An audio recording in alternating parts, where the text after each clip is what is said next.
Nakalimutan ko lang itapon yan, ate. Wala kasing basurahan sa CR eh. Tapos dun ko na lang muna nilagay para madali kong makita. Para kapag may naglagay na ulit ng plastic sa banyo, maitapon ko na. Hanggang ngayon kasi wala pang basurahan dun. Ang sabi ni tatay, hindi na raw ata papalagyan dahil nagagalit ka kapag may nakatambak dun. Sino hindi magagalit na may nakatambak na basurahan sa banyo? Hindi naman tinatapon yun kung di ko pa aalisin o kung di pa aalisin ni tatay. At sa dami mong paglalagyan ng napkin mo, dun pa talaga? Nag-iisip ka pa ba talaga, Janine? Ha? May basurahan sa likod. Ang daming punyetang plastic sa kusina. Pwede kang kumuha. At yun ang isabit mo sa banyo at gawing basurahan. Utang na loob. Pagod na ako sa'yo. Sa sobrang tamad mo, wala ka ng maayos na ginagawa. Ang tamad mong asikasuhin ang sarili mo. Ang tamad mo para magkikilos sa bahay. Nang dahil sa'yo, inuuod na kami. Nagkakasakit kami sa kadugyutan mo. Namamaho kami rito. Sana ikaw na lang ang mamaho eh. Kasumpa-sumpa naman tong pakikisama sa'yo sa iisang bahay. Sana, sa sobrang katamaran mo sa lahat ng bagay, bumaho ka na talaga ng tuluyan. Maging amoy bulok ka. Maging amoy basura. Ewan ko kung di ka magtanda. Buwisi talaga! Ang pakikisama sa isang tamad sa loob ng bahay ang isa sa pinaka-nakakainis na karanasan. Ganon si Gloria na araw-araw ay nagdurusa dahil sa sobrang katamaran ng kanyang kapatid. Wala itong ibang inaatupag kundi ang pagtutok sa kanyang cellphone habang ang responsibilidad at gawain sa bahay ay isinasantabi. Dahil sa matinding inis at pagkadismaya, nakapagbitaw si Gloria ng mga salitang kalaunan ay naging sanhi ng isang sumpa. Magagawa pa kayang magbago ng isang taong nilamon ng katamaran o mananatili na lamang siyang nakalugmok sa ganong kalagayan habang buhay? Anong nangyari dito sa bahay? Sobrang kalat naman. Bakit ganito? Janine, nasan ka ba? Bakit ate? Bakit ang kalat ng bahay? Hindi ka man lang naglinis. Tingnan mo ang gaspang ng sahig, ni hindi mo man lang winalisan. Ano bang ginagawa mo? Mamaya ko nalang gagawin yan, ate. May pinapanood pa kasi ako eh. Talagang uunahin mo pa yung pinapanood mo? Ano pa tong mga nakatambak na damit? Malinis ba to o marumi? Tingnan mo, ito yung nilabang ko kahapon, di ba? Ang sabi ko sa iyo kanina bago ako pumasok sa trabaho, magtupi ka. Hala, nasama na sa mga labahin. Andito pa yung basahan. Ang dugyot ng bahay, Janine. Hindi mo man lang ba ito napapansin? Panigurado ako na hindi ka pa rin naguhugas ng plato. Aba, talaga nga naman. Uuurin tayo rito sa bahay dahil dyan sa ginagawa mo. Tapos itong kanin, panis naman na hindi mo pa itinapon. Ang ingay mo naman dyan, ate. Pwede naman ayusin yan mamaya. Patapos na nga tong pinapanood ko. Kumalma ka na lang muna dyan, aayusin ko yan. Aayusin mo? Ilang oras ako sa trabaho, tapos ganito lang ang dadatnan ko pagka uwi sa bahay? Diyos ko naman, Janine. Kung ikaw kaya mong tumira sa ganito karuming bahay, ibahin mo kami. Nasaan pala si tatay? Hindi ko alam. Umalis siya kaninang tanghali. Ang sabi niya sa akin, pupunta raw siya doon sa kaibigan niya. Habang nag-uusap ang magkapatid, biglang dumating ang kanilang ama. May dala itong isang plastik na naglalaman ng isda. Dumiretso siya sa kusina para linisin yun. Ang daming nakatambak na hugasin, kaya itinabi na lang ito ng kanilang ama sa isang gilid. Dalawang magkapatid lang sina Janine at Gloria at bilang panganay na may maayos na trabaho, si Gloria ang bumubuhay sa kanila. Hindi na kasi pwedeng magtrabaho ang kanilang ama dahil bulag ang isang mata nito at matanda na rin. Minsan, dumidiskarte si Mang Jerry lalo na sa ipapang-ulam nila. Matagal na silang iniwan ng kanilang ina. 1 taon pa lang si Janine nung nagpunta ng Japan ng ina at simula nun ay nawala na sila ng balita. Nang gabi rin na yun, si Gloria na lang ang naglinis ng kusina. Pagod siya sa trabaho pero wala naman siyang ibang magagawa. Hindi niya maaasahan ng kapatid sa paglilinis sa bahay dahil palagi itong nakatutok sa cellphone. Kinabukasan, walang pasok sa trabaho si Gloria. Habang nagluluto siya ng almusal, nagising din ang kanyang ama. Tay, pagsabihan niyo naman si Janine. Hindi naman niya nakikinig sa akin eh. Nakakainis na siya. Hindi man lang maasahan sa bahay. Mano sana na kahit maghawak man lang siya ng walis, di ba? Bakasyon nila sa school ngayon, tapos wala siyang ibang ginawa kundi ang humilata. Panigurado ako niyan, tulog yan hanggang alauna dahil umaga na yan natulog. Wala naman siyang dapat pagkapuyatan. Ilang beses ko na yung kinausap, pero panay lang siya mamaya eh. Hanggang sa maabutan na lang ng pag-uwi mo yung mga kalat niya. Kasi kapag yan napagsabihan ko na naman, nako, baka sumama talaga ang loob niyan. Kung ayaw niyang maglinis, wag na lang siyang magkalat, di ba? Kanina naabutan ko pa yung balat ng saging na pinagkainan niya eh. Sa pagkakatanda ko, halos 1 linggo na simula nung ilapag niya yung balat na yon. Tapos sa ref pa, nabulok na yung kung ano-anong pagkain na pinaglalalagay niya. Ang baho kaya ng ref, hindi ko na maintindihan yung amoy. Mamaya nga maglilinis ako. Diyos ko, nakakahiya naman kung may ibang bibisita sa bahay natin. 2 babae pa naman ang nakatira. Pasensya ka na anak. Hindi ko kasi masyadong mapagsabihan ng kapatid mo. Hindi rin kasi nakikinig sa akin eh. Masyado ka nang na-stress sa amin. Hindi niyo naman po yun kasalanan. Si Janine ang dapat na nakakaalam nun. Dalaga na yan eh. Malapit na yan mag-18. Ano na lang ang sasabihin ng mga tao sa kanya? Paano na lang kaya kung pumunta siya sa bahay ng ibang tao? O kung makikitira siya sa bahay ng iba? Baka mapalayas talaga siya kung ganyan siya katamad. Ang hirap kasama ng ganyang tao. Napakatamad na, napakasalaula pa. Hay nako, pasalamat talaga siya, kapatid ko siya. Ang daming reklamo ni Gloria tungkol sa klase ng katamaran ng kanyang kapatid. Nang matapos silang kumain ng kanyang ama, ang unang nilinisan ni Gloria ay ang kusina nila. Tanghali pa naman gigising si Janine, kaya itinabi na lang muna niya ang pagkain nito. Kahit na mag-isa lang siya sa kusina, wala siyang ibang ginawa kundi ang magdadaldal. Ang dami kasing kalat kahit na sa kasulok-sulukang parte ng kusina. May isa pang Tupperware siyang binuksan na nasuka siya dahil panis na ang laman nun. Baunan yun ni Janine at halos 3 linggo na silang walang pasok sa paaralan. Ang ibig sabihin, 3 linggo na ring nakaimbak ang pagkain sa baunan na yun. Samut-saring mabahong amoy na ang bumalot sa buong kusina. Hindi na kinaya ni Gloria ang amoy, kaya ang ginawa niya ay binuksan niya ang bintana at ang pinto. Alam niya na naaamoy yon ng mga taong dumaraan dahil nagtatakip sila ng kanilang ilong. Nakakahiya para sa dalaga, pero kailangan niyang gawin para mawala ang amoy. Ay, ano ba naman talaga tong si Janine? Ay, nakakainis talaga. Sobrang tamad nito. Napakadugyot sa bahay. Kung saan-saan pa talaga nilagay yung mga basura. Ang laki-laki ng basurahan, hindi pa idiretso ang tapon ng kalat niya. Ilang sandali pa, nagising na rin ang kapatid niya. Halata na kulang pa rin ito sa tulog. Mas lalong nainis si Gloria, kaya nagdadaldal na naman siya. Tingnan mo nga yung ilalim ng mata mo, Janine, ang itim. Mukha kang panda. Hindi mo sulitin yung pagtulog mo. Kasi kapag may pasok ka na naman yan, mapupuyat ka. Tingnan mo, tanghali ka na naman nagising. Ang dami ko na nagawa rito sa kusina, oh. Ang daming kalat.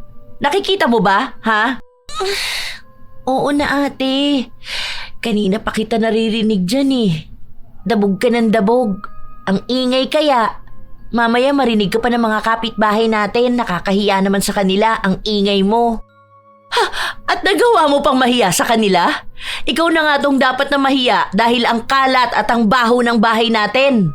Hindi tayo pwedeng magpapasok ng kung sino rito dahil kapag nakita nila yung bahay natin, iisipin nila na dugyot lahat ng nakatira dito kahit na ikaw lang naman yung tamad. Ano ba naman yan, Janine? Makinig ka naman sa akin. Itong sinasabi ko sa'yo ikaw rin naman ang makikinabang dito eh. Gusto mo ba na tumanda kang ganyang katamad? Iniisip ko lang na paano kung nagkaroon ka na ng trabaho, kung may asawa ka na. Ano, gusto mong mabuhay ang pamilya mo sa maruming bahay dahil lang sa hindi ka marunong maglinis? Dito pa lang sa bahay natin, ang hirap mo ng pakilusin. Ate naman, malamang iba na yun. Saka matututunan din naman yun. Gusto ko lang naman magpahinga sa ngayon. Ikaw lang naman ang panay daldal dyan dahil sa mga kalat. Liligpitin ko rin naman yan. Pero wag muna ngayon. Gusto ko magpahinga. Gusto mong magpahinga? Hindi ka ba nakakapagpahinga dito sa bahay? Buti sana kung di ka rin nagkakalat eh.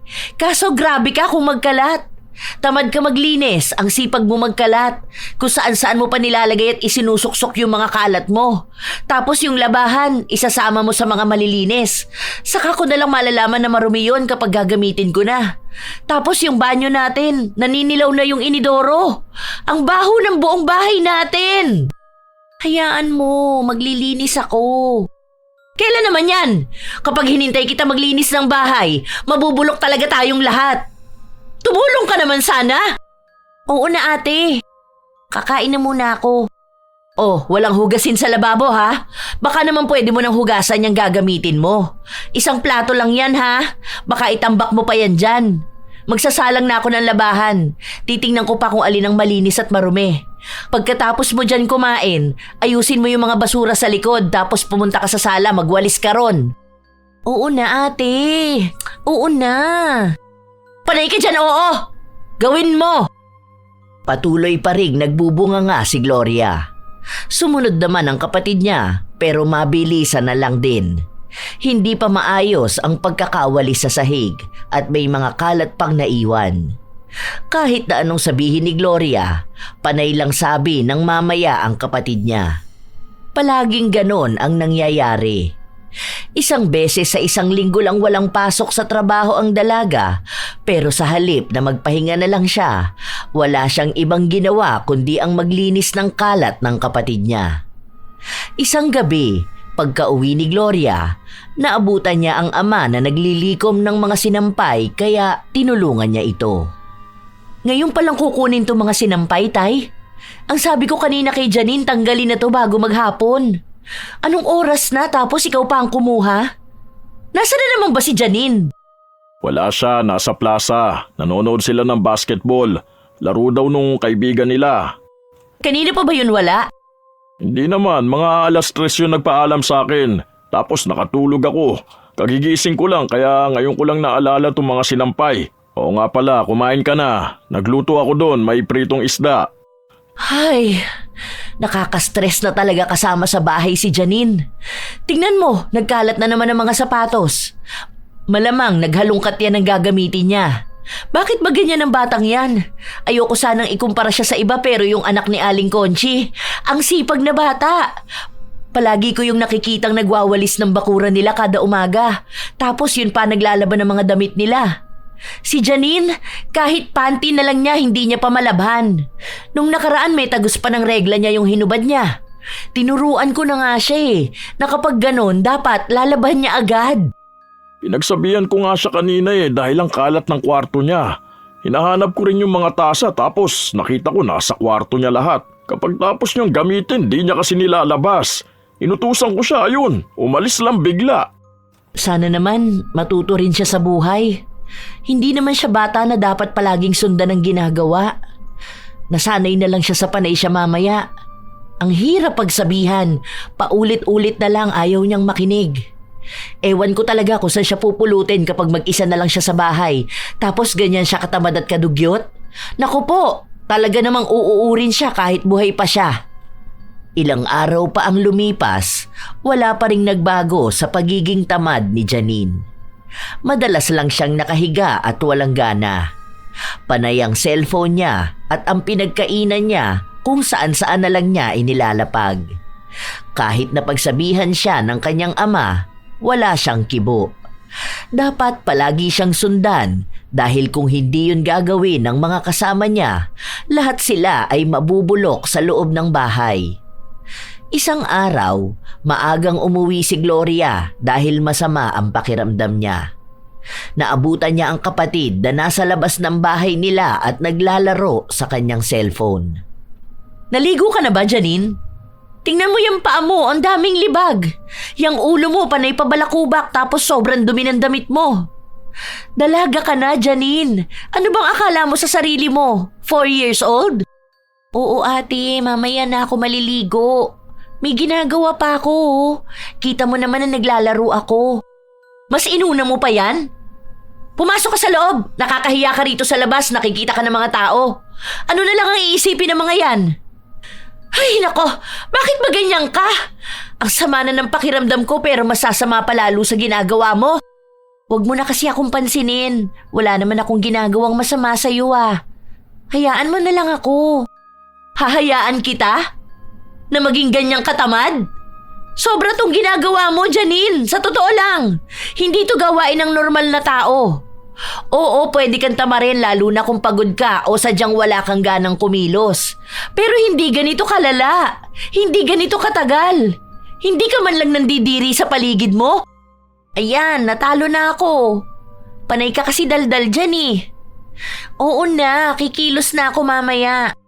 Kung gusto mo, magpahinga ka na sa kwarto mo. Kakainis naman kasi. Padabog na pumasok sa loob ng kwarto niya si Janine pero hindi pa rin tapos ang kanyang ate sa pagdaldal. Hindi papayag si Gloria na gano'n na lang ang magiging usapan nilang dalawa. Kailangan niyang pangaralan ang kanyang kapatid sa mga ginagawa nito. Kahit na hindi nakikinig sa kanya si Janine, kailangan niya pa ring ipamukha rito kung gaano siya katamad. Buksan mo tong pinto, Janine! Isa pa, sisirain ko to! Ano na naman kasi yun, ate? Akala ko ba masama ang pakiramdam mo? Bakit hindi ka pa matulog? Hindi naman ako maingay. Uminom ka ng gamot tapos magpahinga ka. Hindi yung masama na ang pakiramdam mo, gusto mo pa ako pagalitan. Paulit-ulit na lang sa pagsabing tamad ako. Hindi ko lang naman magawa kaagad yung utos nyo dahil ang dami. Dahil ang dami? Ano bang mga utos sa'yo, ha? Kung makapagreklamo ka dyan, akala mo ginagawa kang alipin ng mga tao rito sa bahay. Teka, anong amoy yun? Tumabi ka nga dyan. Ano ba naman yan, ate? Diyos ko, Janine! Ano ba tong kwarto mo? Basurahan? Tingnan mo, oh, may mga ipis dyan, hindi ka man lang nandidiri. Di ba kalalaba ko lang nung nakaraan? Pinapalabas ko sa'yo lahat ng labahin mo. Tapos ang daming mantsa ng sahig mo. Nanggigitata pa sa dumi ang kumot at sapin mo. Ang sabi ko sa'yo nung nakaraan, magpalit ka na ng sapin at punda mo, di ba? Nakakaya mong matulog sa ganyang karuming higaan?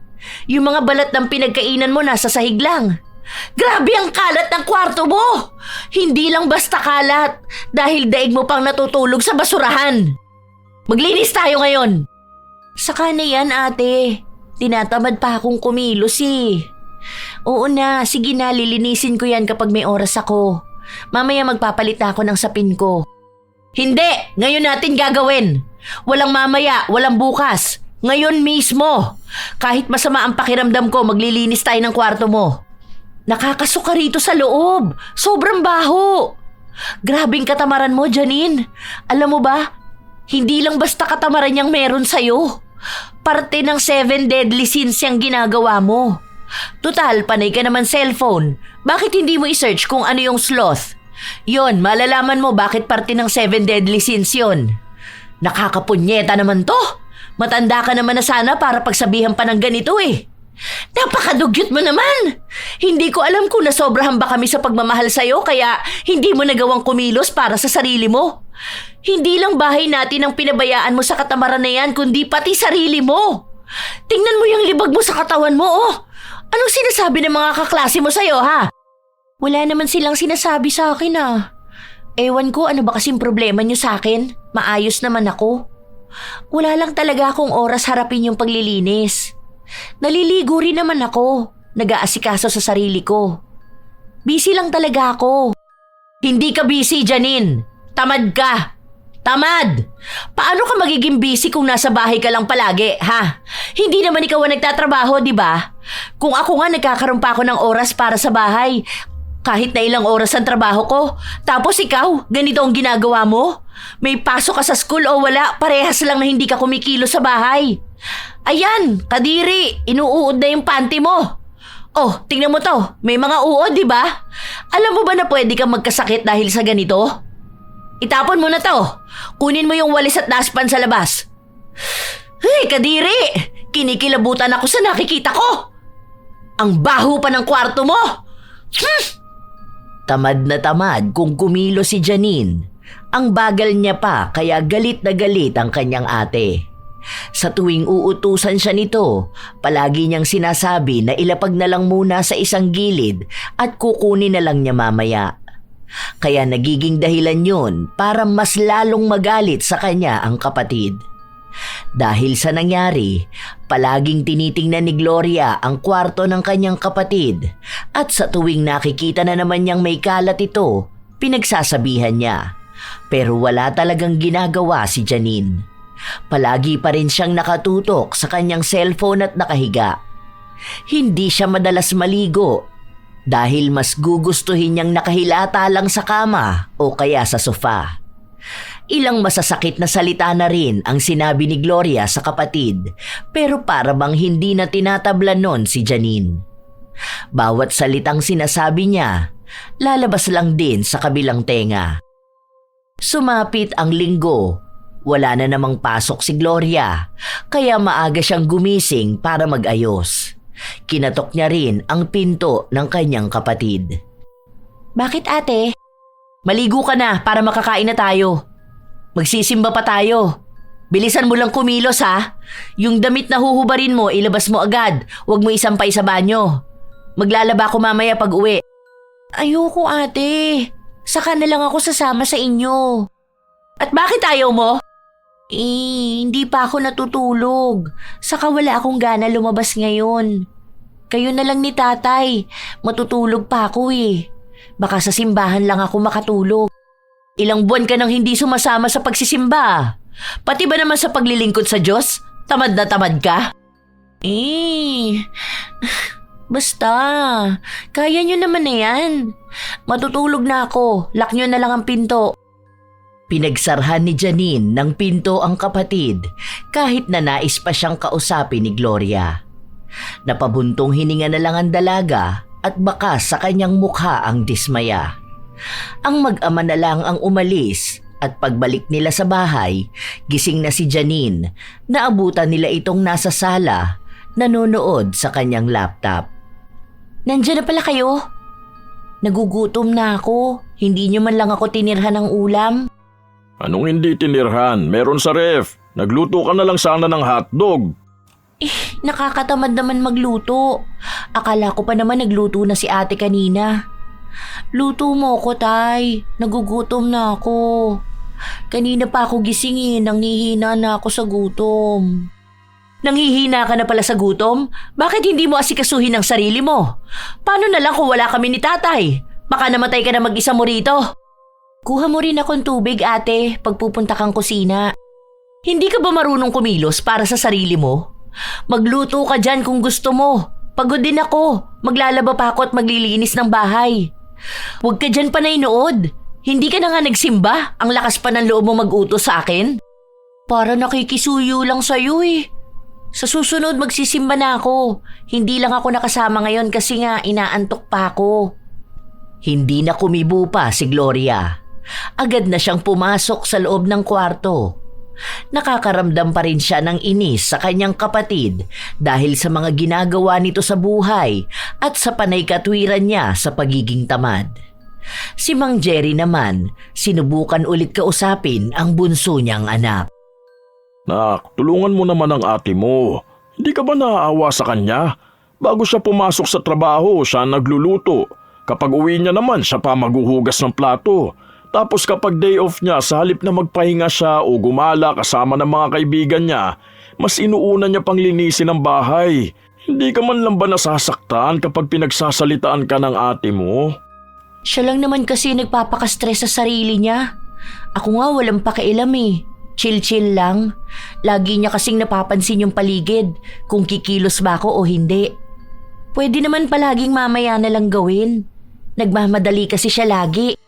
Hindi kasi ganyan ang tamang gawain, anak. Totoo naman kasi ang sinasabi sa'yo ng ate mo eh. Paano kung wala na kami sa tabi mo, di ba? Kung ikaw na lang mag-isa sa buhay mo, paano ka na? Hindi naman pwedeng manggitata ka dahil sa sobrang katamaran mo. Kahit sarili mong katawan, hindi mo pa maalagaan eh. Hindi naman po ako tamad, tay. May pagkakataon lang talaga na hindi ako makakilos kaagad. Pero hayaan niyo po, magiging masipag na rin ako balang araw. At kailan naman darating ang balang araw na yan? Kapag talagang wala ka ng pagpipilian? Ang ayaw lang namin ng ate mo yung magmukha kang nakakadiri sa ibang tao. Kasi sa totoo lang dalaga ka na eh. Paano kung may manliligaw ka na ha? Tapos dadali mo sa bahay natin tapos ganito kagulo. Paano kung nagkaroon ka na ng pamilya? Hindi naman pwedeng itira mo ang pamilya mo sa bahay na marumi at makalat. Oo nga po, Tay. Hintayin niyo po, sisipag din ako. Luto niyo na lang ako ng pagkain ko. Nagugutom na talaga ako eh. Kahit na sinabi na ni Gloria sa kanya na huwag sundin ang anumang inuutos sa kanya ni Janine, hindi pa rin napigilan ni Mang Jerry na alagaan ang kanyang anak. Araw-araw na walang katahimikan sa kanilang bahay dahil sa pagbubunganga ni Gloria. Halos magwala na siya sa bahay nila at itinatapon ang lahat ng gamit nila. Madalas niya kasing naaabutan na tambak ang lababo, ang daming kalat sa sala at ang daming buhangin sa sahig nila. Minsan, si Mang Jerry na ang naglilinis pero hindi siya pwedeng masyadong magkikilos dahil mahina ang resistensya niya. Kaya nga ang tanging maaasahan lang dapat ni Gloria ay ang kapatid niya pero wala naman itong ginagawa para tulungan siya. Sa halip, dinaragdagan pa ang problema at pagod niya. Isang umaga, habang naghahanda si Gloria ng kanilang pagkain, napansin niya ang isang bagay sa gilid ng lababo. Nang kunin niya yon, napasigaw siya dahil may nakitang mga uod. Hindi niya napigilan ang sarili na masuka dahil hindi na niya masikmura ang ganong bagay. Galit na galit siyang nagtungo sa kwarto ng kapatid. Mangilang beses niyang kinalampag ang pinto ng kwarto nito. Ano ba yun, ate? Galit ka na naman, ang aga-aga pa. Katutulog ko lang, ginising mo na ako. Ano na namang kadugyutan ang ginawa mo sa kusina? Ano na naman bang ginawa ko? Yung napkin mong dugyot ka, nandoon nakasuksok sa gilid ng lababo. Napakadugyot mo! Kung di ko pa nakita yon, baka mas maraming uod pa. Tapos nasa lababo pa naman, dun mo pa sinuksok sa gilid ng platuhan natin. Ano ba naman yan, Janine? Hindi ko na kinakaya yung kababuyan mo. Sobrang katamaran mo, pati ba naman yung pinaggamitan mo kung saan-saan mo nilalagay? Hindi mo man lang maitapon ng maayos? Nakakadiri ka! Hindi ko ma-imagine kung gaano na to katagal doon. Dahil sa sobrang busy ko, hindi na ako makaligpit masyado sa bahay. Diyos ko po! Nakalimutan ko lang yan itapon, ate. Wala kasing basurahan sa CR eh. Tapos dun ko na lang muna nilagay para madali kong makita. Para kapag may naglagay na ulit ng plastic sa banyo, maitatapon ko na. Hanggang ngayon kasi wala pang basurahan doon. Ang sabi ni tatay, hindi na raw ata papalagyan kasi nagagalit ka kapag may nakatambak doon. Sinong hindi magagalit na may nakatambak na basurahan sa banyo? Hindi naman tinatapon yun kung di ko pa aalisin o kung hindi pa aalisin ni tatay. At sa dami mong paglalagyan ng napkin mo, doon pa talaga? Nag-iisip ka pa ba talaga, Janine? Ha? May basurahan sa likod. Ang daming punyetang plastic sa kusina. Pwede kang kumuha at yun ang isabit mo sa banyo at gawing basurahan. Utang na loob. Pagod na ako sa'yo. Sa sobrang tamad mo, wala ka nang maayos na ginagawa. Ang tamad mong asikasuhin ng sarili mo. Ang tamad mo para magkikilos sa bahay. Nang dahil sa'yo, inuuod na kami. Nagkakasakit kami sa kadugyutan mo. Namamaho kami rito. Sana ikaw na lang ang mamaho eh. Kasumpa-sumpa naman tong pakikisama sa'yo sa iisang bahay. Sana, sa sobrang katamaran mo sa lahat ng bagay, bumaho ka talaga ng tuluyan. Maging amoy bulok ka. Maging amoy basura. Ewan ko kung hindi ka magtanda. Buwisit talaga! Ilang araw na hindi nagpansinan ng magkapatid. Kahit na magkasama silang kumakain sa iisang lamesa, hindi sila nagkikibuan. Hinahayaan lang din ni Mang Jerry dahil alam niyang galit talaga si Gloria habang wala namang pakialam si Janine. Kahit na ganon ang nangyayari, hindi pa rin nagbabago si Janine sa pagiging tamad niya. Ang kanyang ate pa rin ang naghuhugas ng plato, ang naglalaba, ang nagtutupi ng mga damit. Hanggang sa dumating ang araw na hindi na nilalabhan ni Gloria ang damit ng kapatid, pero tila ba baliwala yon kay Janine dahil ang dami naman niyang damit. Tay, pakiabot tong pera kay Janine. Allowance niya yan para next week. Start na ng pasok nila eh. Hindi pa rin kayo nag-uusap magkapatid ano? Saka ko na siya kakausapin kapag hindi na siya tamad. Naiinis pa rin ako sa kanya. Walang pakiramdam dito sa bahay. Tingnan mo yung pinagkainan niya, hindi man lang niligpit. Akala ata katulong niya ako. Pagpasensyahan mo na ang kapatid mo ha? Lagi naman siya pinagpapasensyahan kaya nga naging ganyan yan. Pati sa pagsisimba nga kinatatamaran yan. Wala naman sana siyang gagawin kundi makinig. Ewan ko ba dyan? Hindi ko alam kung magbabago pa. Basta simula ngayon titigilan ko ng asikasuhin siya. Ewan ko na lang kung ano mangyari sa kanya. Hindi pa yan naglalaban ng uniform niya. Sa bagay, nilabang ko naman na yun dati. Ewan ko ngayong pasukan kung matuto ba yung maglaba. Huwag mo na siyang aasikasuhin, tay ha. Matanda na yan. Hayaan mo siyang matuto. Kaso naaawa naman kasi ako sa kapatid mo eh. Mas maawa po kayo sa kanya kapag naging ganyan na siya habang buhay. Hindi niya ikamamatay kung aasikasuhin niya ang sarili niya. Kung maglalaba siya ng mga damit niya at kung maglilinis siya ng mga gamit niya. Mas ikamamatay niya pa kung magiging sobrang dugyot siya. Malamang niyan sa kwarto niya, katabi niya matulog ang daga at mga ipis dahil hindi ko naman na nililinisan eh. Nakakapagod na siya. Kahit na hindi nagkikibuan at nag-uusap ang magkapatid, kapag nasa paligid lang si Janine, pinaparinggan siya ng kanyang ate, lalo na kapag naglilinis ito ng bahay. Pinaparinig din naman ni Gloria ang kanyang pagdadabog, lalo na kapag naaabutan niya ang kusina na tambak ng hugasin. Nagsimula na ang klase ni na Janine, pero kahit pagpasok sa paaralan ay kinatatamaran niya. Unang araw pa lang, late na siyang pumasok at halos araw-araw na ganon. Hindi yun alam ng kanyang pamilya dahil hindi naman inaalam ni Gloria kung anong oras ang pasok ng kanyang kapatid. Abala kasi siya sa kanyang trabaho. Nagdagdag siya ng ilang oras na sideline dahil kailangan niyang mag-ipon ng pera para sa gagamitin ni Janine kapag nagkolehiyo na ito.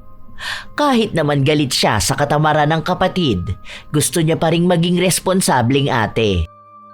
Day off ulit ni Gloria. Maaga pa lang ay nagdadadaldal na siya habang naglilinis ng sala. Hay! Naglilinis na naman ang katulong.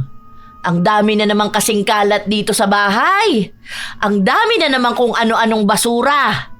Nakakahiya naman kasi dyan sa buhay prinsesa na akala mo may 10 katulong para hindi kumilos dito sa bahay. Napakasarap talaga maging isang senyorita na pinagsisilbihan sa lahat ng bagay. Linggo ngayon, sana naman may maglaba na dahil baka mabulok na ang mga damit. Kumilos naman sana.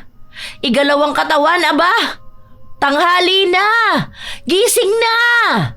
Pagsilbihan naman ang sarili. Nakakasama yung pagiging tamad. Hindi na naman nagsimba dahil tinatamad lumabas ng bahay. Naku po, hindi na natakot sa kasalanan. Habang nagdadaldal si Gloria, bumukas ang pinto ng kwarto ng kanyang kapatid. Napaatras pa siya nang maamoy ang kakaibang baho. Hindi niya maipaliwanag kung anong amoy yun. Basta mabaho. Maligo ka na nga, Janine. Ang baho mo naman. Bad breath ka pa. Ang dami nating toothpaste, mag-toothbrush ka naman. Hindi ka ba nababahuan sa sarili mo? Hindi mo ba naaamoy, ha? Kasi kami, amoy na amoy namin. Mamaya na, nanonood pa ako. Oh, huwag ka munang humiga dyan sa sofa. Ang baho mo talaga. Amoy basura na hindi ko maintindihan. Maligo ka doon. Para kang bata na pinipilit maligo. Hindi ka na talaga nahihiya. Mamaya na nga kasi, ano ba naman yan? Nanonood pa ako eh. Maliligo naman ako mamaya. Saka wala namang pasok sa school. Pwede namang bukas na lang maligo. Talagang ipagpapabukas mo pa yan? Ano? Ganyan ang magiging amoy mo ngayon? Talagang ipapaamoy mo sa amin yan buong araw? Ang layo mo sa pwesto ko, amoy na amoy ko yung baho ng hininga mo. Oo na. Tatapusin ko lang to. Mamaya na, mga 1 oras pa. Kapag hindi ka tumayo dyan ngayon, ako magdadala ng pampaligo mo rito. Wala akong pakialam kung mabasa itong mga gamit natin. Bubuhusan talaga kita ng tubig dyan na may sabon. Ano ba yan? Pati pagligo ko kailangan pambantayan. Nakakatamad nga maligo araw-araw eh. Hindi naman siguro nakakamatay kung di maliligo, di ba? Bakit kasi pati ito bantay sarado pa? Ay, ano ba naman kasi? Nagdadabog na nagtungo si Janine pabalik sa kanyang kwarto at lumabas siya na bitbit ang kanyang tuwalya. Sandali lang, oy. Ano yung bitbit mo? Mas malinis pa ang basahan natin kesa dyan sa tuwalya mo ah. Magpalit ka ng tuwalya. Kumuha ka doon sa kwarto ni tatay. Hindi na, okay na to. Papakuhanin mo pa ako, nakakatamad. Nakakatamad? Para dyan mo lang kukunin sa kwarto? Saglit na lakad lang yan, hindi ka naman maghahalongkat. Okay na kasi to. Saka na ako magpapalit. Papamunas lang din naman to eh. Mababasa lang din. Halo ang inis at awa sa mukha ni Gloria habang nakikita niya ang kapatid niyang bitbit ang maruming tuwalya. Naaalala niya na ilang linggo na niyang hindi nilalaban ang mga damit nito at ni minsan hindi niya nakita ang kapatid na naglaba. Imposible na hindi mauubos ang damit nito, kaya nagtangka si Gloria na silipin ang kwarto ng kapatid nang biglang dumating ang kanilang ama at may kasamang 3 bisita. Pamilyar ang mukha ng mga yon pero hindi sigurado ang dalaga kung saan niya nakita. Nak, ang Tito Jun, Tito Nestor mo at pinsan mong si Nana. Ay, hello po. Kaya pala parang pamilyar kayo. Kumusta na po kayo? Ang tagal ko na po kayong hindi nakikita. Napasyal po kayo.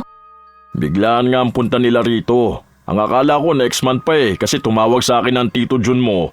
Sinabi na may pupuntahan sila malapit sa atin. Tapos ang sabi ko kung may oras sila, pwede silang dumaan dito sa atin. Hindi ko naman alam na ngayon na pala yun. Mabuti naman po at napasyal kayo sa amin. Pasensya na po ha, magulo pa. Hindi pa kasi ako tapos maglinis. Ang dami pa pong kalat, tapos medyo maalikabok pa. Nakakahiya rin po, pawis na pawis ako. Hindi naman siguro ako amoy maasim ano. Wala namang naging problema sa mga bisita ang itsura ng bahay nila dahil halata namang naglilipat ng gamit ang dalaga at naglilinis. Kasing edad lang ni Janine ang pinsan nilang si Nana, pero kung titingnan ay dalagang-dalaga na ito. Halatang maarte at maalaga sa kanyang katawan. Habang nagsisimula silang mag-usap, biglang dumating si Janine. Suot niya ang isang lumang damit na may mantsa at nakabalunbon sa ulo niya ang marumi at nanggigitata niyang tuwalya. Sa totoo lang, hiyang-hiya si Gloria sa nakikita niya dahil maaaring husgahan silang buong pamilya dahil sa itsura ng kapatid niya. Oo nak, halika rito. Ipapakilala kita sa mga tito at pinsan mo. Hello po sa inyo. Kumusta po kayo? Ito pala yung sinasabi ko sa'yo na pinsan mong kasunuran mong ipinanganak. 11 p.m. ka tapos 12:30 a.m. naman siya ipinanganak. Sa isang ospital pa kayo nun. Di ba Jun? Sabay pa tayo napatakbo sa ospital. Nagtawanan pa ang dalawa habang inaalala nila yon. Si Nana naman, tahimik lang at pinagmamasdan si Janine. Kapansin-pansin na kahit wala siyang sabihing salita, sa mga mata niya pa lang ay sinasabi na niya ang mga panlalait. Ilang sandali pa, pasimpleng nagtakip ng ilong si Nana habang nagsasalita si Janine. Humahalo kasi ang mabahong amoy at ang sabon na ginamit niya. Pero mas nangingibabaw ang baho. Hindi ka nag-toothbrush? Pamaya na lang ate. Ano ba naman yan? Nasa CR ka na, hindi mo pa ginawa. Ando naman yung toothbrush mo. Pumasok ka sa kwarto. Magpalit ka ng damit mo. Ang dumi niya no. Nagamit mo na yata yan, sinuot mo pa. Maglagay ka ng deodorant mo tapos bumalik ka sa banyo, mag-toothbrush ka. Mahiya ka naman, may bisita tayo. Mamaya na. Nakakatamad, pabalik-balik at ang daming gagawin. Tay, pasok muna ako sa kwarto ko, may gagawin lang ako. Sige po mga tito, enjoy lang po kayo rito sa bahay. Pinipigilan ni Gloria ang inis na nararamdaman niya sa kanyang kapatid. Paanong walang pakialam si Janine sa amoy niya at pati pagsasaayo sa sarili niya, kinatatamaran pa rin. Buong araw na nasa loob lang ng kwarto si Janine, walang ibang ginawa kundi ang humiga. Lumabas lang siya nung kumain sila at nung nagpaalam ng umalis ang mga bisita nila. Dapat nga ay doon sana sila makikitulog pero pinilit ni Gloria ang ama na sabihing wag na muna dahil walang kwarto. Ayaw na rin kasi ni Gloria na mas lalo silang mapahiya dahil sa kagagawa ng kanyang kapatid. Naaalala niya na naman na nawala ng gana ang pinsan na kumain dahil naamoy nito ang mabahong amoy galing kay Janine. Papasok na ako sa kwarto ko may pasok pa ako bukas. Hindi ka pa rin ba nagtututbrush? Nakalimutan ko na Bukas na lang, papasok naman ako. Isasabay ko na lang para isahan. Alangan naman babalik pa ako sa banyo, nakalabas naman ako. Ang baho mo, Janine. Sa totoo lang. Hindi mo ba nakikita yung reaksyon ni Nana? Tingnan mo siya, kaedad mo lang yun pero sobrang linis niya sa katawan, di ba? Oh, edi wow. Edi wow? Yan lang ang sasabihin mo, ha? Ano bang gusto mo sabihin ko, ate? Wala naman ako magagawa kung malinis siya sa sarili niya Edi ayos kung ganun siya. Diyos ko naman, Janine. Alam mo, pwede na siguro mapagtiyagaan na hindi ka malinis sa bahay, pero malinis ka man lang sa katawan mo, di ba? May ibang makalat sa bahay, malinis naman sa sarili. Pero ikaw, pinagsabay mong parehas marumi. Ang baho mo talaga, kahit ang layo mo naaamoy ang bibig mo. Tapos yung putok mo pa. Sinabi ko sa'yo kanina maglagay ka ng deodorant, di ba? Nakakahiya talaga. Oo na, sige na. Nakakahiya na ako, nakakahiya. Papasok na ako sa kwarto ko. Ang dami-dami mo na namang sinasabi sa akin. Yaan mo, bukas maliligo ako. Maglalagay ng deodorant tapos magtutoothbrush. Siguro naman masaya ka na nun. Sarili mo yan, katawan mo yan. Malamang obligasyon mong asikasuhin. Hindi para sa ikasasaya ko yung pinapagawa ko sa'yo. Para yan sa ikaaayos mo. Walang pupuna sa'yo kundi ako Hindi nila sasabihin na naninipa na yung putok mo o nananampal na yung bad breath mo.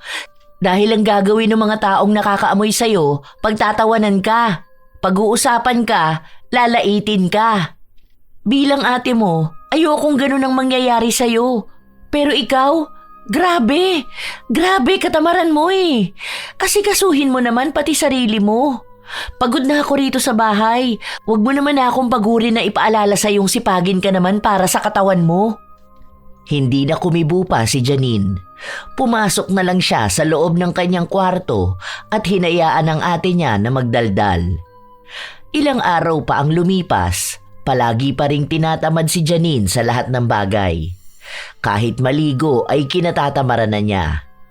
Minsan, sa sobrang tamad niya, magbibihis na lang siya bigla matapos niyang kumain ay aalis na. Wala man lang toothbrush dahil sinasabi niyang nakakatamad lang magkikilos. Dahil sa ginagawa niya, mas lalo lang din nagiging malala ang amoy niya. Maraming umiiwas sa kanya at walang tumatabi dahil pakiramdam nila ay ikamamatay nila ang amoy ni Janine. Naging tampulan siya ng asaran at sinasabi nila na mas bagay siya sa basurahan dahil sa baho ng amoy niya. Nawalan siya ng kaibigan dahil hindi rin nila kayang pakisamahan ang dugyot at tamad na babae. Sa paglipas ng mga araw, maging ang pamilya niya ay nahihirapan ng makatabi siya dahil nga sa amoy niya. Kaya kinausap ulit ni Gloria ang kapatid. Bilisan mo dyan, tumayo ka dyan. Panay ka higa dyan tutok na tutok yung mata mo sa cellphone. Bilisan mo! Bakit na naman ba ate? Uutusan mo na naman ako Mamaya na lang. Tumayo ka dyan sinabi. Pumunta ka sa banyo, maligo ka. Maghilod ka, magtoothbrush ka. Maglilinis ako ng kwarto mo. Tingnan mo, sobrang kalat. Ang baho talaga. Hindi ko na kaya tong ganitong amoy.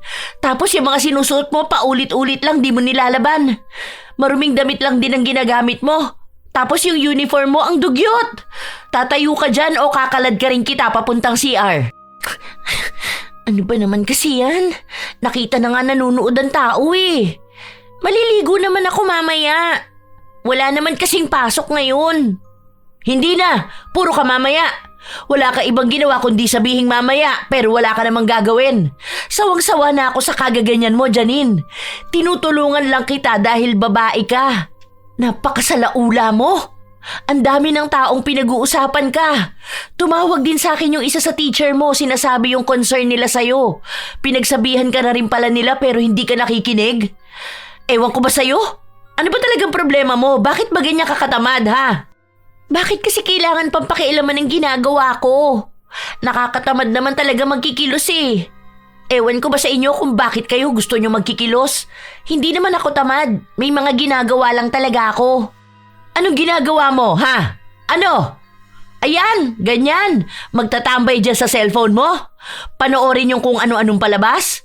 Bakit kaya hindi mo subukang manood ng mga makabuluhang bagay, ano?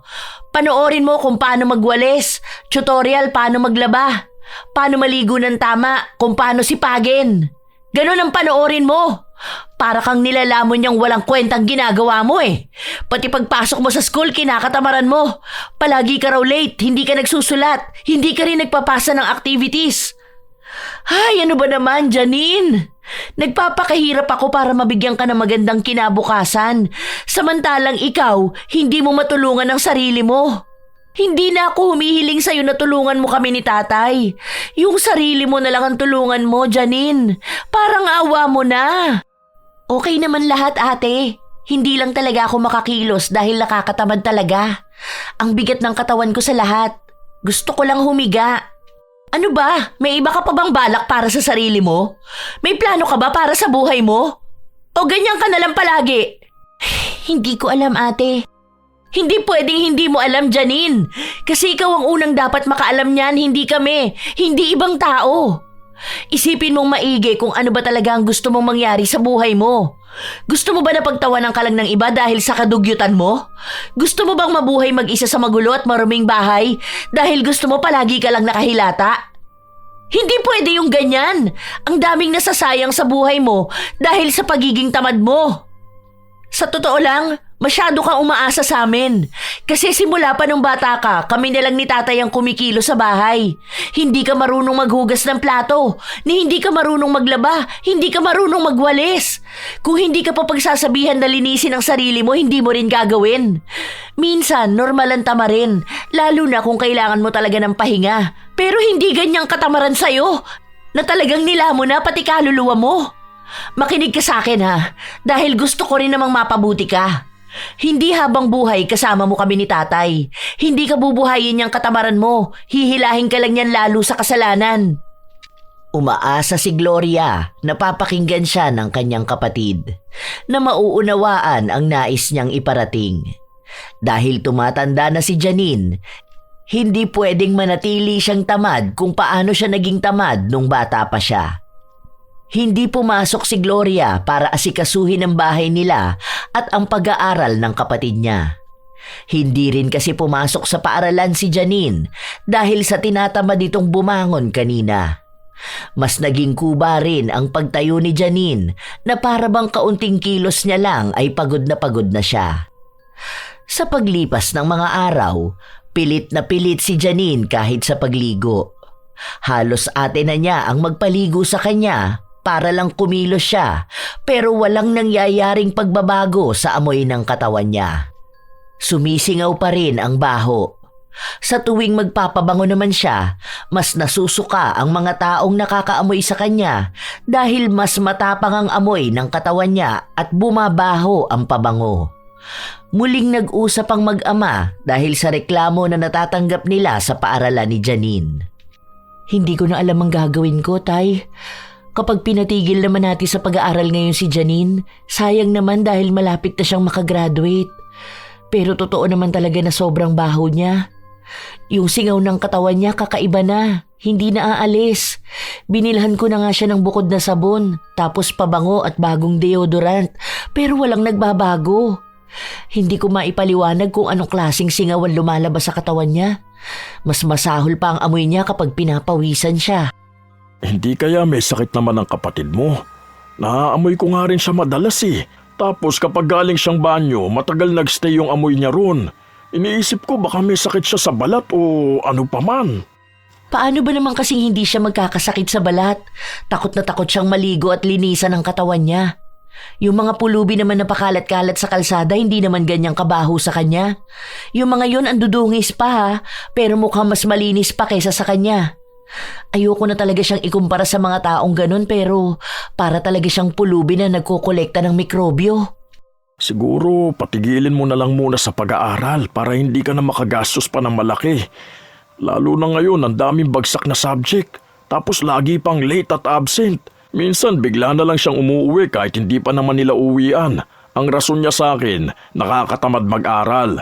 Hayaan mo na lang siguro muna ang kapatid mo. Malapit na yan mag-18. Siguro tama na munang naitulong mo sa kanya. Unahin mo naman na muna yung sarili mo ngayon. Mas maganda siguro kung bumukod ka na lang din. Kasi nasa tamang edad ka na, anak. Paano ka pa makakapag-asawa niyan kung iniisip at pinoproblema mo ang kapatid mo rito sa bahay?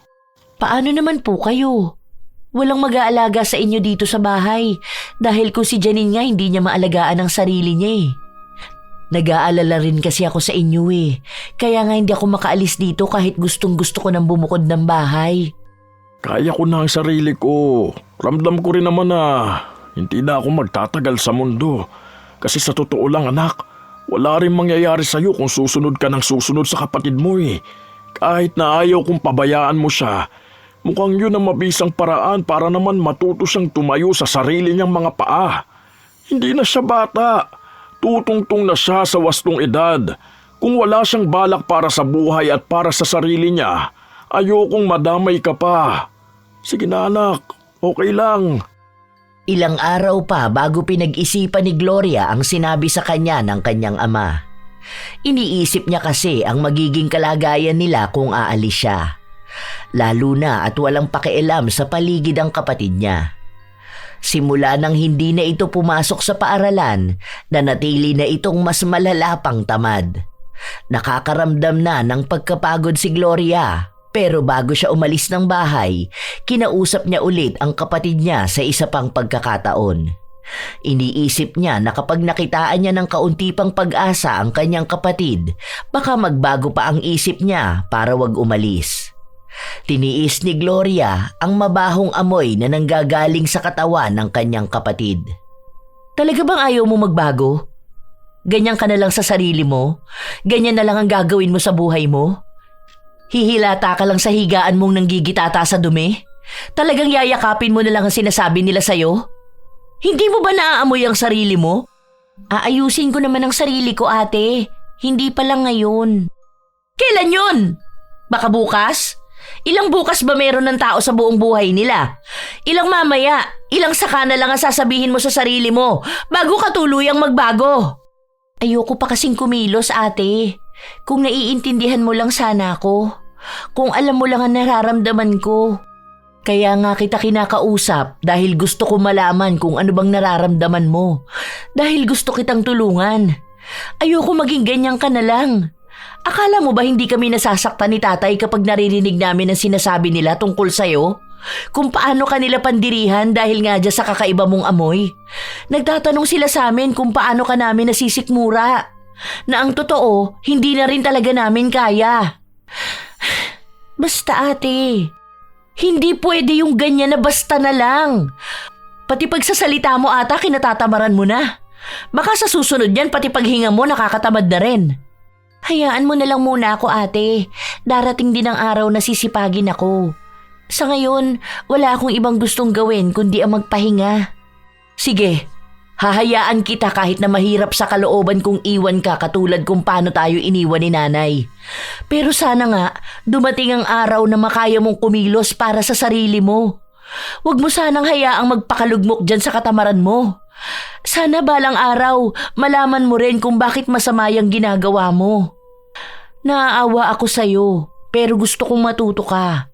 Dahil hanggat nandito ako't nag-aasikaso sa'yo, hindi mo malalaman ang responsibilidad mo sa sarili mo. Hindi ka bubuhayin ng katamaran dahil yung ginagawa mo, kasalanang nakamamatay. Buo na ang naging desisyon ni Gloria na mangupahan. Humanap siya ng bahay na pwede niyang papuntahin doon ang kanyang ama para kung sakali man ay maaalagaan niya rin ito. Hindi pwede na ang kanilang ama ang kikilos mag-isa sa bahay dahil kilala niya si Janine. Kahit na simpleng bagay lang ay kinatatamaran na nito. Nang makalipat na ng bahay ang dalaga, mas naging kampante ang kalooban niya dahil nakakapagpahinga siya ng maayos dahil hindi na niya kailangan pang iligpit ang kalat na hindi naman siya ang may gawa. Kahit na nag-aalala siya sa kalagayan ng kapatid, sinusubukan naman niyang tawagan ng kanyang ama at sinasabi lang sa kanya na walang pagbabago kay Janine. Hindi na rin lumalabas ng bahay ang kapatid niya dahil sa amoy niya. Mabilis na lumipas ang araw hanggang sa sumapit na sa 18 taong gulang si Janine. Hindi nagpakita si Gloria pero pinadalhan niya ng handa ang kapatid. Sinubukan niya ring tawagan ng ama kung anong nangyari sa araw na yon. Salamat pala sa pinadala mo, nak. Nakakain na kami ni Janine pero ang dami pang natira ngayon. Itinabi ko na lang para may makain kami sa susunod pa. Bakit? Hindi kayo nagbigay ng pagkain sa mga kapitbahay? Wala ba siyang naging bisita? Ayaw namang tanggapin ng mga kapitbahay natin dahil nantidiri sila. Iniisip pa lang nila kung anong meron sa bahay natin ayaw na nila. Naaamoy na rin kasi sa labas yung baho ni Janine. Kahit na nasa loob lang siya ng kwarto umaalingasaw yun. Talagang ayaw na ni Janine kumilos para makaalis siya sa ganyang sitwasyon ano? Lumipat ka na lang ng bahay, Tay. Pwede ka naman dito sa akin kesa naman nagtitiis ka dyan. Hayaan na lang muna natin si Janine. Hindi na. Kaya ko pa naman siyang samahan dito. Oh, ayos lang po ba kayo, Tay? May sakit ka ba? Medyo masama lang ang pakiramdam ko pero ayos lang ako. Huwag kang mag-alala, nak. Sige na pala, tulog na tayo. Mag-iingat ka dyan, ha. Palagi kang magsasara ng pinto mo. Tapos maging alerto ka lalo na mag-isa ka lang dyan nakatira. Hindi na nakapagsalita pa ang dalaga dahil pinatay na agad ng kanyang ama ang tawag. Simula nun, hindi na gaanong nakakatawag si Gloria sa ama dahil hindi ito sumasagot. Pakiramdam niya ay may sakit ang ama kaya sinadya niyang puntahan ito sa bahay nila. Malayo pa lang siya, tanaw na niya ang mga kapitbahay nilang nakatingin sa kanya at nagbubulungan. Nang tumapat siya sa bahay nila, naamoy niya ang hindi mawaring baho. Parang may nabubulok sa loob, kaya agad siyang pumasok. Naabutan niya ang kanyang ama na nasa sofa at nanghihina. Tumambad kay Gloria ang nakakakilabot na kalat sa bahay nila. Parang tambakan ng basurahan. Kung saan-saan na lang nakakalat ang mga damit, nakahalo sa mga panis na pagkain. May mga dumi ng daga, napakaraming ipis at ang lamok pa sa loob. Galit na galit si Gloria pero hindi niya hinarap ang kapatid niya. Dinala niya muna sa ospital ang kanyang ama. Ano ka ba naman, anak? Bakit gumastos ka pa para dalhin ako sa ospital? Kailangan ko lang naman ng pahinga. Kailangan mo ng pahinga sa maayos na bahay, Tay. Kapag nakalabas ka rito, doon ka natitira sa inuupahan ko. Hindi ka pwede dun sa bahay. Nakakatakot yung itsura.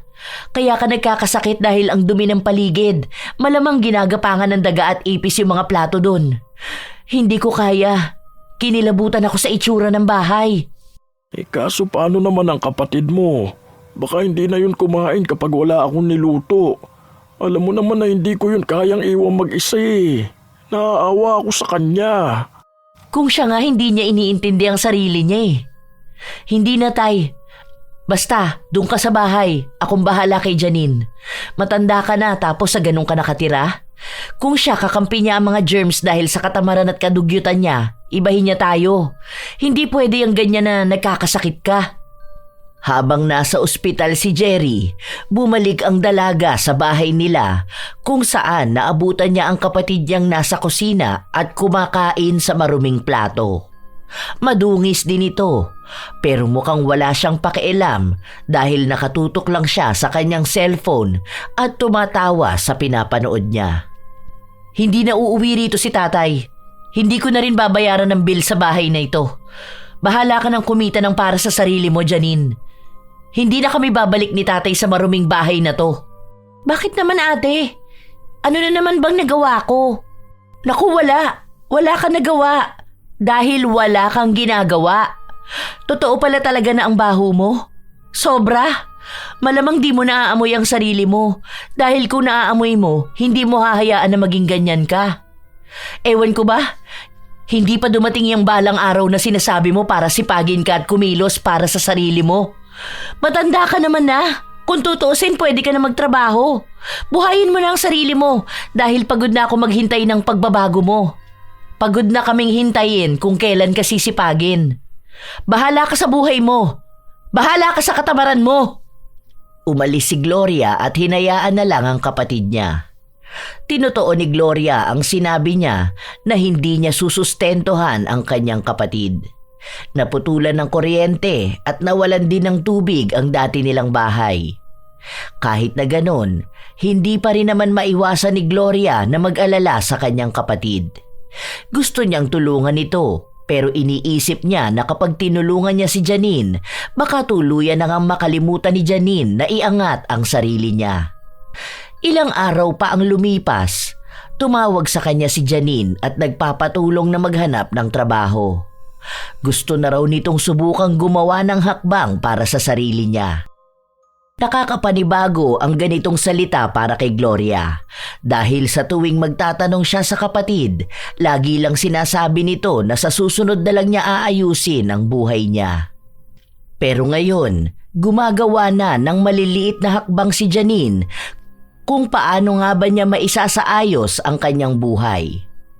Nakipagkita si Gloria sa kapatid niya. Sa labas sila nagkita kung saan naghintay si Janine na matapos ang trabaho ng kanyang ate. Napansin ni Gloria na maayos ang suot ng kapatid niya at nagawa na rin itong magsuklay. Pero ang amoy ng katawan niya, isa sa dahilan kaya iniiwasan siya ng mga tao. Hindi rin sila pinapasok sa kainan dahil kumakalat sa aircon ang amoy ni Janine. Dito na lang tayo ate. Pwede naman dito sa labas eh.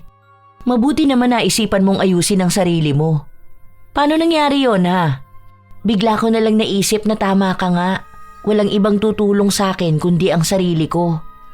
Nakita ko yung mga dati kong kaklase. Maayos ang buhay nila ngayon. Samantalang ako, walang patutunguhan ng buhay. Tamad na tamad sa lahat ng bagay.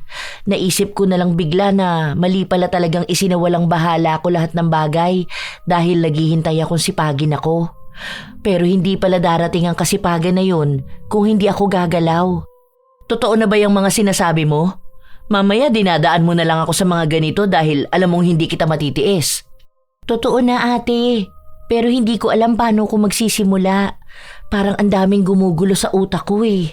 Gustong-gusto ko na ngayon magbago, pero minsan hinihila pa rin ako ng kung anong bagay sa sarili ko para wag kumilos.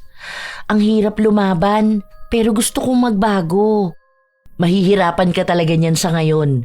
Pero ang gawin mo, unti-untiin mong kumilos. Mas makakapag-isip ka ng maayos kapag malinis ang paligid mo. Yon ang dapat mong unahin.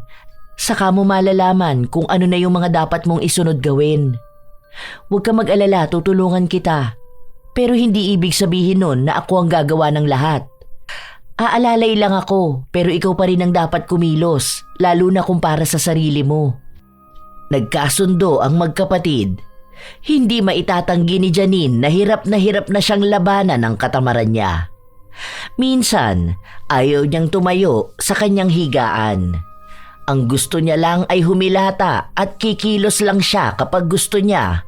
Pero yon ang klase ng ugali na pilit niyang inaalis sa kanyang sarili. Nagawa na niyang paunti-unting linisin ang loob ng kwarto niya hanggang sa paglilinis ng mga kalat sa bahay nila. Kapag walang trabaho ang ate niya, tinutulungan siya nito. Pero madalas na si Janine ang kumikilos. Pati na rin ang dati niyang kinatatamaran na pagligo na bago niya na yon. Inaasikaso na niya ang kanyang sarili pero kahit na ganon, hindi pa rin nawawala ang mabahong amoy sa kanyang katawan. Kahit na anong gamitin niyang sabon, hindi yun nawawala. Habang magkasama ang kapatid, napag-usapan nila ang bagay na yun. Binababad mo ba yung sabon? Try mo kaya maligo 2 times a day. Tapos ibabad mong maigi sa katawan mo yung sabon. Tapos maglagay ka ng lotion. Tapos ang gamitin mo yung tawas. Mas maganda raw yung brand na nabili ko. Mahal pa naman yun.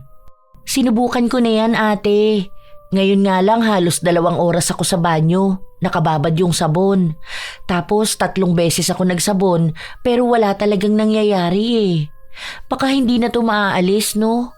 Bakit naman kaya biglang nangyari sa'yo yan?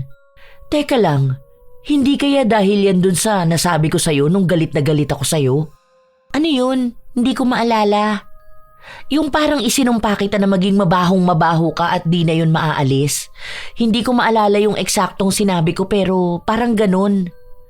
Ano namang kinalaman nun? Totoo ba yung mga sumpa na ganyan? Oo kaya. Minsan yung mga nasasabi kong masama sa ibang tao nagkakatotoo eh. Baka ganun ang nangyari sa'yo. Kaya kahit na anong gawin natin, hindi nagbabago yung amoy mo. Ay, teka. Paano kaya maaayos yan? Magsisearch ako kung paano mawawala yung mga sumpa-sumpa.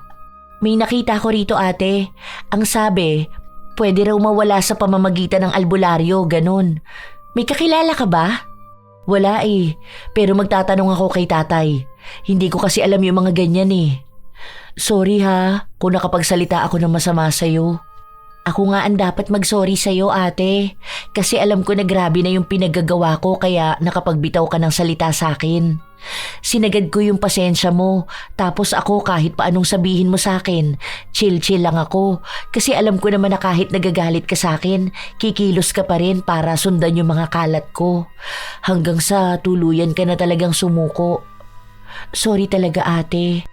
Basta ngayon, gusto kong totohanin mo ang sinabi mo na hindi ka na ulit magiging tamad ha. Huwag mong balikan yung mga ginawa mong yun. Kasi sa totoo lang, ang pangit tingnan ng isang taong tamad.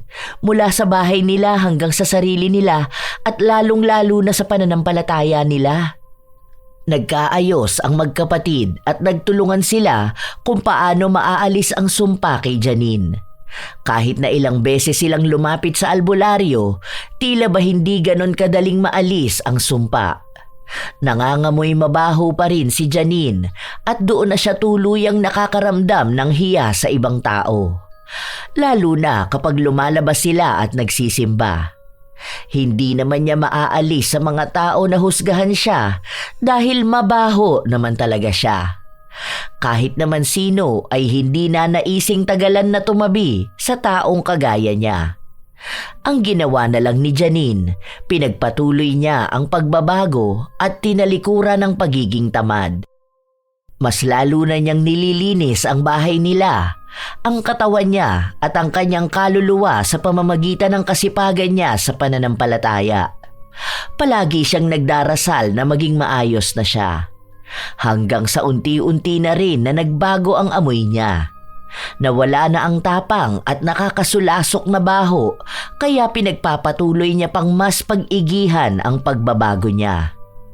Nang maging masipag na siya sa gawaing bahay, bumalik na ang kanyang ate at ama sa kanilang bahay kung saan sama-sama na ulit silang titira doon. Amuyin mo nga ako ate. Okay lang ba? Hindi na ba ako ganun kabaho? Hindi naman na. Mabuti na lang talaga hindi ka na ganun kabaho, no? Medyo na lang ngayon pero naaagapan naman na ng pabango. Hindi tulad dati na yung pabango pa mismo ang bumaho. Oo nga ate. Nakakahiya nga kapag naaalala ko yun. Hindi ko na alam anong kahihiyan talaga ang pinagagawa ko noon. Mabuti na lang talaga natuto na ako. Mas maganda pala talaga kapag maayos. Mabuti naman anak, hindi ka na tinatamad. Himala, Ang linis na palagi ng kusina natin. Marunong ka na maghugas ng plato samantalang noon basta na lang lapat ng sponge sa plato, banlaw tapos lagay na sa platuhan. Hindi mo tinitingnan kung natanggal ba ang dumi. Mabuti nga, Tay. Naku, naalala ko noon yung mga kutsara natin, meron pa mga kanin-kanin na tumigas. Sa galit ko, hinugasan ko lahat ng plato tapos siya ang ginagawa niya lang. Nakatingin sa cellphone niya, tapos tawa ng tawa. Kada linggo pa kapag magsisimba tayo, ang ginagawa niya, nagpapanggap na tulog tapos kapag aayain, ang daming dahilan. Aba ngayon, nagkukusa na. Huwag na nating balikan yan. Nahihiya na tuloy ako. Oo na. Tanggap ko naman na ang dugyot ko talaga noon. Sa kakahintay ko na dumating yung balang araw, nauubusan na pala ako ng panahon. Basta ngayon, alam ko na ang gagawin ko. Hindi na ako magiging kasing tamad ko noon. Pero siguro pwede pa rin naman tamarin minsan. Oh, kakasimula pa lang magbago, nag-iisip ka na naman na tamarin? Hindi pwede, kailangan palagi ka pa rin maghuhugas ng plato. Paano naman kapag pagod ako? Akala ko ba pwedeng tamarin kahit minsan? Aba, pwede nga. Basta wag ka lang magkakalat at gagamit ng maraming plato. Baka sa susunod magdabog-dabog na naman ako rito sa bahay. Joke lang. Siyempre hindi na ako magiging tamad, no? Hindi ko na nakikita ang sarili kong maging ganong katamad. Kapag wala akong ginagawa, feeling ko hindi ako mapakali. Aba, nasobrahan ka naman na sa kasipagan mo, anak. Baka sa susunod yan kahit nakatatanggal lang ng mga damit sa sampayan, labahan mo na agad. Sa susunod, Tay, kapag wala na tayong labahin, tapos sinisipag pa rin ako magkikilos sa bahay. Napuno ng tawanan ang kanilang tahanan na dati ay palaging balot ng sigawan dahil sa galit ni Gloria sa pagiging makalat at tamad ng kanyang kapatid.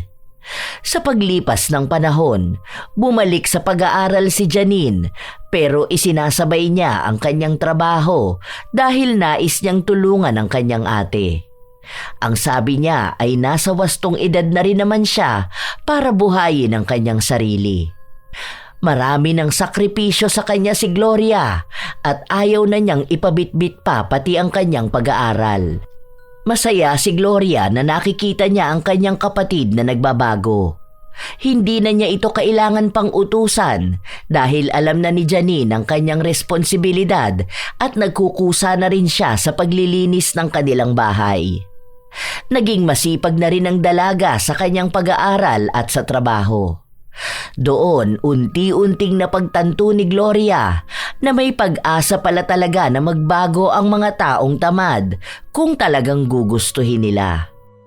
May pagkakataon lang talaga na tila ba nilalamon sila ng kanilang kaisipan para hindi kumilos. Pero kung lalabanan nila ang katamaran, makikita nila kung gaano nga ba kaayos ang mundo kapag nagsipag sila. Nang magkaroon na ng nobyo si Gloria, lumipat na rin siya ng bahay hanggang sa nagpakasal na siya at nagkaroon ng sariling pamilya. Habang si Janine naman ay kasama pa rin ng kanilang ama. Hindi na nag-aalala pa si Gloria sa magiging kalusugan ng pamilya niya dahil naniniwala na siya sa kakayahan ni Janine na mag-asikaso. Natuto na rin si Janine na ayusin ang kanyang sarili. Hindi na niya kayang gawin ang kapabayaan kung paano siya naging pabaya noon. Binibigyan niya na ng oras ang kalinisan sa sarili at hindi rin nila pinababayaan ang kalinisan ng kanilang kaluluwa. Mali talaga ang maging tamad. Ang bawat araw na pinababayaan mo ay isang araw na hindi na maibabalik pa. Kapag hinayaan mong lamunin ka ng katamaran, unti-unti nitong ninanakaw ang mga pagkakataong dapat sana ay nagbubukas ng pinto para sa mas magandang kinabukasan. Ang pagiging tamad ay hindi lang simpleng pagpapaliban ng gawain, kundi pagpapaliban ng sarili mong pag-angat. Kaya't bago pa tuluyang mawala ang mga bagay na maaari mo sanang makamtan, pangarap, respeto at pag-ibig ng iyong kapwa, iwasan mo na ang katamaran at yakapin ang kasipagan. sapagkat ang kasipagan ay daan tungo sa tagumpay at marangal na buhay. Ang sabi nga, ang katamaran ay parang tahimik na magnanakaw. Kinakampihan mo ito habang unti-unti nitong ninanakaw ang iyong oras at pangarap. Sa 7 nakamamatay na kasalanan, ang katamaran ay tila pinakamahina ngunit pinakamapanganib. Sapagkat kapag hinayaan mong maging alipin ka nito, mawawala ang lahat. Oras, respeto, tiwala at kinabukasan. Kaya't piliin mong lumaban sa katamaran at pahalagahan ang bawat pagkakataon upang maging isang masipag. Dahil ang kasipagan ang magdadala sa iyo para sa pinapangarap mong tagumpay. Kayo ba mga apo? Dumating na sa punto na naging tamad din kayo? Paano nyo nalampasan ang pakiramdam na ito at paano nyo pinapanatili ang inyong kasipagan? May kakilala ba kayong katulad ni Janine na sa sobrang katamaran kahit na ang sarili niya ay hindi niya maasikaso? Ibahagi niyo naman ang inyong mga kwento na katulad ng ating kwento ngayong araw. Nais kong mabasa ang inyo ring karanasan at kung ano ang inyong natutunan sa kwentong ito. Shout out sa ilan sa mga masisipag na tagapakinig ng mga istorya ni Lola Telang. Christopher Soyoso, Lorena Morate, May Decena, Larny Azurin, Juvelin Blanca, Zenaida Adoviso, Ruben Bacalso, Kopi Chow, Carmi Siblon, Zedric Banyaga, Ami Pacana, Roslyn Mangilin, Lynn Tots, MC Athena, Ami Yong. Shout out din sa inyo, Rose Ann Rama, Fatima Perez, Leonisa Cobo, Riz Magante, Robert Gaviola, Marivic Asis, Lady Lynn, Ira Malin, Jomer Suarez at sa kanyang best friend na si Gigi Gulariza, Jeneline Jacobe, Jeneline Bombillo, Maria Fe Horikiri, Merly Amistad, Gemstone Claro, Juvelin Blanca. Salamat sa pakikinig ninyo, Gloria Reyes, Giselle Baloha, Jeline Oraca Beranya, Glenice Love Magno, Nancy Makasakit, Cecil Sabroso, Gia Gigi, Filipina Palsario, Girly Satur, Jane Orencio, Lea Tan, Anthony Acevedo, Florence Hervasio, Hayashi J. Megan, Sydney Crosswind at shoutout din kay Christine Lane Bandoho. Kumusta kayo? Jules Velasco, Jane Calixton, Razon Yao, Pureza Tagiwalo, Alberto Olarte, Matt Sarol, Josefina Fuelias, Francesca Liana, Annabel Villa, Nika Jean Perez, Kimpoy Feliciano, Remy Hervasio, Raquel de la Peña, AJ Chua, Esteli Reyes. Shout out sa inyo, Marie the Lightworker, Liza Agodo, Elizabeth Hardenil, Gracia Balitaan, Joey Ignacio, Grace Doris Riano at kay Donna Riano.